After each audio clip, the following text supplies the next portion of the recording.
પહેલા જે પાનીગેટમાં શ્રીજીની સવારીનો બનાવ બનેલો એ વિશે તમે શું કહેશો?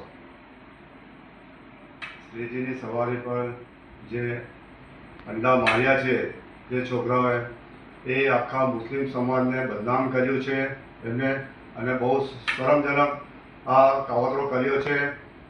આગળ 5 તારીખે ઈદે મિલાદ છે, જે જુલુસો આખા વિસ્તારોમાં મુસ્લિમ એરિયામાં માંડવી પર જે ફરતા હોય છે. બીજા દિવસ ગણેશ વિસર્જન છે, જે આટલી તાદાદમાં લોકો એ યાત્રાઓમાં જોડાય છે. અને હિન્દુ મુસ્લિમના તહેવારોને સામે આ છોકરાઓએ આવું કાવતરો કર્યો છે, એ બહુ શરમની વાત છે. અને મુસ્લિમ સમાજ આને વખોડીએ છે. મુસ્લિમ સમાજના ગલી ગલીની અંદર આ છોકરાઓનું ને આ કાવતરાનું એટલો વિરોધ કર્યો છે. અને આની અંદર જે પોલીસ પ્રશાસન છે એમને ખૂબ જ સરસ કામગીરી કરી છે કે અડધો કલાકની અંદર આરોપીઓને ઝડપી લીધા, અને જે નિર્દોષ લોકોને કોઈને હેરાન કરતી નહીં થઈ.